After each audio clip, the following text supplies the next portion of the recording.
Hi hello नमस्कार. आज आहे शुक्रवार. आईसाहेबांच्या शुभदर्शनाने आजच्या ब्लॉगची सुरुवात करूया.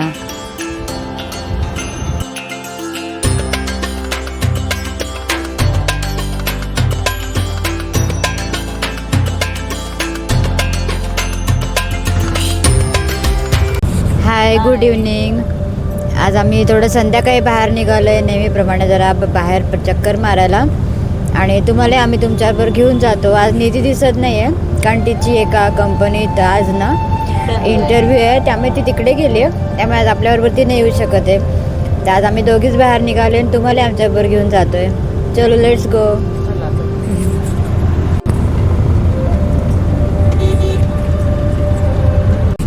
ॲक्च्युली आज तब्येत जरा नरम गरम आहे म्हणून मी डॉक्टरकडे निघाले. नाही तर आज बाहेर जायचा बिलकुल मूड नव्हता. सर्दी घसा व त्रास देत होता. काल संध्याकाळीच आमच्या सोसायटीत इतकी दुःखद घटना घडली. म्हणजे आमच्या सोसायटीत शर्माजी म्हणून राहतात, त्यांची फॅमिली तर खूप छान गृहस्थ आहे असं, आणि खूप आमचा त्यांच्याशी घरोबा आहे. आणि त्यांचा 35शीचा मुलगा आहे तरुण. तो गोरेगावला बिझनेस आहे त्यांचा. तर बाईकवरून ये जा करायचा तो. तर तो बाईकवरून येताना संध्याकाळी रस्त्यावर आता खड्डे खूप झालेत ना पावसामुळे, तर खड्ड्यात तोल जाऊन तो पडला आणि मागून येणाऱ्या ट्रकने त्याला चिरडलं आणि खाली झाला तो. हो ना, आणि ऑन द स्पॉट गेला तो. आणि इतका यंग मुलगा गेला, इतकं आणि शॉकिंग आहे ना. तर आमचा कोणाचाच मूड नाही. सगळे आमची सोसायटी आज अशी सुन्न झाल्यासारखी झाली आहे. सगळे शांतता आहे सोसायटीत. आता सगळं ते दिवसभर त्यांच्याकडे येणारे जाणारे चालूच होते, त्यामुळे इतका मूड गेला. आणि किती लाईफ अनप्रेडिक्टेबल असतं बघा ना. म्हणजे सकाळी गेलेला माणूस संध्याकाळी घरी येईल की नाही सांगता येत नाही. इतकं देवाला तेच म्हटलं की का रे बाबा असं केलंस. इतका तरुण मुलगा हाताचा असं जाणं म्हणजे त्याच्या घरच्या फॅमिलीला काय म्हणजे प्रसंग आला आहे ना, कल्पना करवत नाही आहे. आम्ही सगळे सुन्नावस्थेत आहोत सोसायटीमधले आज. म्हणजे आता त्यांची वाईफ, त्याची लहान मुलं, कसं काय होणार आहे देव जाणे. म्हणजे देवच त्यांना ते दुःखातून सावरण्याची शक्ती देव. आम्ही तर विचार करूनच म्हणजे हादरलो आहे. तर त्यांच्यावर काय परिस्थिती निर्माण झाली, किती भयंकर आहे ना हे. म्हणून ना हे बाईक वगैरे ना मला तर खूप भीती वाटते. शक्यतो बाईक अवॉइडच करा बाबा. म्हणजे आपले लोकल जे आहे बस, ट्रेन, मेट्रो जे त्याने प्रवास करा, पण ते बाईक वगैरे नको वाटतं बाबा. खूप भीती वाटते. ते असं सगळा मूड आहे आमचा. काल संध्याकाळपासूनच असं चाललं आहे सगळं, काही सुचत नाही. आज अक्षरशः नाईलाजाने बाहेर पडले. म्हटलं डॉक्टरकडे जाणं मस्ट आहे, कारण घसा वगैरे खूप दुखत होता माझा. तर म्हटलं तुमच्याबरोबर पण ही गोष्ट शेअर करावी. खूपच अस्वस्थ आहोत सगळे आज आम्ही, आमची मनस्थिती. पण लाईफ गोज ऑन. निधीचा इंटरव्ह्यू होता, ती इंटरव्ह्यूला गेली. तब्येत बरी नाही, आता बाहेर पडावंच लागलं. असं आहे सगळं. चलो आता पुढे निघूया आपण.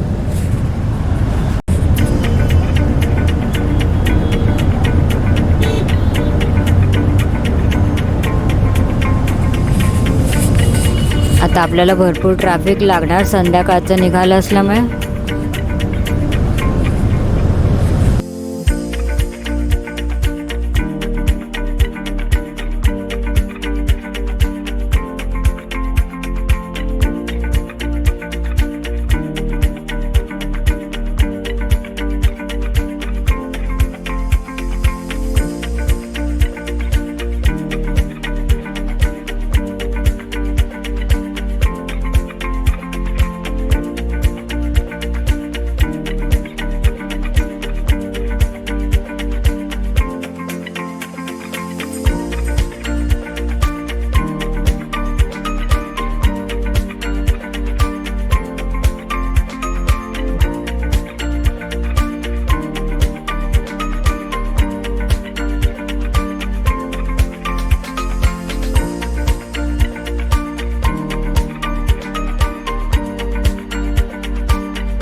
थँक गॉड रोड मोकळा मिळाला आपल्याला. फटाफट आलो त्या मानाने.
डॉक्टरांनी भरपूर साऱ्या गोळ्या देऊन पाठवलं आहे.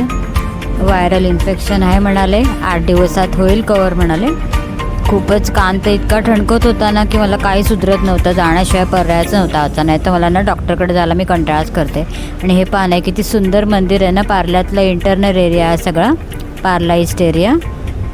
आणि सोसायट्या पण इतक्या सुंदर आहेत ना. आणि हे किती सुंदर आहे बघा, क्लिनिक आहे डेंटल, नाव दिलं आहे क्लोव, लवंग आपली. एकदम युनिक आयडिया आहे ना. मला हे पण खूप आवडतं. मला ज्या ज्या गोष्टी खूप छान वाटतात ना मी तुमच्यासाठी लगेच टिपून घेत असते. सगळ्या बिल्डिंग्स इतक्या सुंदर झाल्या आहेत ना आता, मला फार आवडतात इकडे. हे इथून आम्ही पीठ घ्यायचं. आम्ही आधी जेव्हा पार्लर सतत यायचं ना, रेडीमेड पीठ्स इथे खूप छान मिळतात. आणि हे नवीन नवीन कॅफे पण बरेच ओपन झाले, तेही मी दाखवायचा प्रयत्न करत होती. पण आज ट्रॅफिक खूप लागलं, संध्याकाळच्या वेळेला निघालो ना. आता निधीच्या शाळेजवळ आलो आहे. लॅक्मे सलोन दिसलं की समजायचं निधीची शाळा जवळ आली आता. पार्लेटियक स्कूलच्या समोर आपण आता थांबतो आहे. बाबांचा आवडीचा वडा घेतल्याशिवाय आता घरी जाऊ शकत नाही. पार्ल्यात जाणार म्हटले की पहिले वडा आणा. ते गर्दी बघा किती बाबू वड्याचे येते. संध्याकाळी ऑफिस सुटलं ना की त्यांना श्वास घ्यायला फुरसत नसते. काही लोक तिथेच खाणं पसंत करतात, काही पार्सल घेऊन जातात. आणि ऑफिस सुटलं ना की नाश्ता पाणी करून लोक घरी जायला बघतात. कितीतरी खवय्ये लोकांचा रोजचा हा नाश्ता असतो. शाळेतली मुलंसुद्धा भरपूर असतात, लाईनच्या लाईन लागलेली असते. मुंबईकरांचा सगळ्यात आवडता नाश्ता वडापाव. आणि खरोखर चव त्यांची ऑथेंटिक आहे. आम्ही आता इतके वर्ष, मी जवळजवळ 26 वर्ष इथे आता मुंबईत आहे, पण चवीत जरा देखील बदल नाही. सेम तीच टेस्ट त्यांनी कंटिन्यू ठेवलेली आहे. आणि समोर पार्लेटियक स्कूल. पार्लेटियक स्कूलच्या आठवणी लगेच जाग्या होत्या. तिथे थांबलो की किती वेळा आम्ही इथे आलेलो असेल, अगणित वेळा. ही निधीची शाळा, अभिमानाची ग आमची. आणि पार्लेटियक स्कूलच्या समोर जी ताडपत्री लावली ना, तिथे छोटासा आहे बघा गाडी उभी, तिथे बाबू वडा आधी असायचा. निधी जेव्हा शाळेत होती तेव्हा एवढीशी टपरी होती. आता त्यांनी केवढं वाढवलं आहे बघा तिकडे त्यांचा व्यवसाय. शाळेच्या कॅन्टीनमध्ये ते बनवायचे मुलांसाठी आणि बाहेर विक्रीसाठी संध्याकाळी असायचे त्या छोट्याशा गाडीवर. त्या काळी आम्ही जेव्हा जायचो. आज बघा त्यांचा व्यवसाय त्यांचा केवढा वाढला की 3 ब्रँचेस त्यांनी पार्ल्यात काढल्या. आणि आहे पण तशी चव त्यांची खूप ऑथेंटिक आहे. त्यामुळे कौतुकास्पद आहे त्यांची, एकदमच प्रगती खूपच छान आहे. आणि आम्ही वाट बघत होतो, दादांना पाठवलं होतं वडे आणायला. एवढ्या गर्दीत उभं राहायला कंटाळा आला. आणि हा समोरचा पार्लेटियकच्या बाजूचा बंगला बघा, अजूनही त्या मालकाने ठेवला आहे, रिडेव्हलपमेंटला गेला नाही काय नाही, मस्त छान आहे. आणि मला खूप अभिमान वाटतो की त्यांनी तो आहे तसा अजून ठेवला आहे, कुठल्या बिल्डरला विकला नाही. चला तर आता बर्डे घेऊन आपण घरी जायला निघूया.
आपली तब्येत बरी असो वा नसो, आपली कर्तव्य काही चुकत नाही. हातपाय धुतले फटाफट आणि पहिले शुक्रवारची देवीची पूजा मांडून घेतली.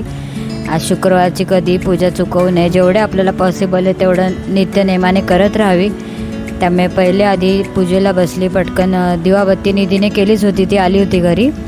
लगेच मी पूजा मांडायला घेतली. तिने पण मला मदत केली आणि आई पण मदत करू लागत होती. आणि स्वयंपाकाला बाई पण आली होती. तोपर्यंत माझी मदतनीस तिच्या मदतीने लगेच निधीसाठी नाश्ता पण करायला घेतला. तिला आवडतो तसा पटापट पराठा बनवून दिला. तिला असा जाड पराठा बनवलेला खूप आवडतो. त्यात तिखट मीठ सगळं टाकायचं, कोथिंबीर टाकायची आणि असं जाड शेकवायचा तूप लावून. बाहेरून आली की भूक लागतेच ना, आणि संध्याकाळी या सीझनमध्ये तर फारच त्याच्यावर चीज टाकून असा तिला खूप आवडतो. झटपट तिला तो बनवून दिला. आई असली की आपल्याला आजारी पडायची मुभा नसते. लगेच आपल्या कामाला लागलेलं बरं, आणि ते बरंच असतं. आपण जेवढं कामाला लागू तेवढं लवकर बरं होतं. फटाफट इकडे स्वयंपाकालाही सुरुवात केली होती. छान आज शिराळ्याची भाजी केली, आमटी केली, फुलके होतेच, आणि बाबांनी आज वडे मागवले होते, त्यामुळे त्यांच्या जेवणाचा काही प्रश्नच नव्हता. छान कोवळी भाजी होती, 5 मिनिटात लगेच शिजली सुद्धा. आमटी आता मस्त उकळूया खळखळ. आणि धुपाचा वास इतका सुंदर घरात पसरला होता ना, दिवसभराचं मनावर आलेलं मळप जरा निघून गेलं. थोडं शांत वाटलं मनाला आणि प्रसन्न वाटलं. आणि इकडे माझा स्वयंपाकही सुरू होता. आले आले पहिले गरमागरम वडे पण बाबांना आईने नेऊन दिले, कारण एकदम वाफा ते गरम वडे देतात ते लोक. आणि जास्ती वेळ ठेवलं की मग ते पाणी ज्याचं सुटू शकतं ना. आईला म्हटलं जा पहिले बाबांना देऊन ये. आणि मग लगेच बाकीची माझी कामं सुरू झाली. आठवडाभराची कामं करायची होती, ती पण आजच नेमकी आम्ही काढली. त्यामुळे तब्येत बरी नसतानाही आपल्याला उभं राहणं भागच आहे. धणे जिरे पूड करायची होती. बाहेरून येताना लोणी घेऊन आले होते, लोणी कडवायला ठेवलं. तर तूप पण तयार केलं, धणे जिरे पूड पण केली, आलं लसूण पेस्ट पण करायची होती, ती पण करून घेतली. माझी मदतनीस असते सोबतीला, त्यामुळे आम्ही दोघी गप्पा मारत मारत आमची कामं होतात फटाफट. त्यामुळे असं कामाचं काही जास्ती वाटत नाही. कधी कामं होऊन जातात कळत नाही बोलता बोलता.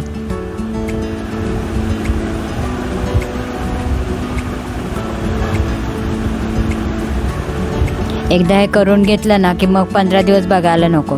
त्यामुळे माझं हे सगळं रेडीच असतं. दाण्याचा कूट पण कालच करून ठेवला मी.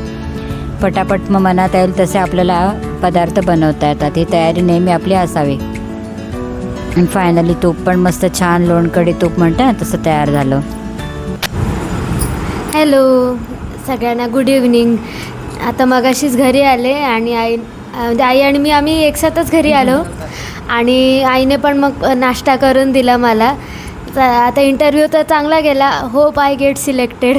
हो, तेच आल्या आल्या लागलो कामाला. ते नाश्ता करून दिला. नंतर आज शुक्रवारची पूजा पण होती. हातपाय धुवून सगळे पटापट कामं आटपले आणि आता जेवणाला लागते. तर आज आमचा मिक्स फिलिंगचा असा आजचा दिवस होता. तर माझे यूट्यूब फॅमिली आहात तुम्ही, तर माझ्या सगळ्या सुखदुःखाच्या गोष्टी तुमच्याशी शेअर करते. त्यामुळे या गोष्टी पण तुम्हाला सांगितल्या. अगदीच. आणि काल बाबांनी सांगितलं ना, कालपासून आम्हाला काही सुचत नव्हतं. एकदम शॉकिंगच होतं हे सगळं. तेच ना, त्यामुळे आजचा दिवस असा गेला. तर तुम्हाला सांगितलं सगळं काय झालं ते. चला मग आजचा ब्लॉग मी इथेच संपवते. नवीन पुढच्या ब्लॉगमध्ये भेटूया. ब्लॉग आवडला असेल तर लाईक करा, शेअर करा आणि सबस्क्राईब करा. भेटू नवीन ब्लॉगमध्ये. Bye bye. Bye bye.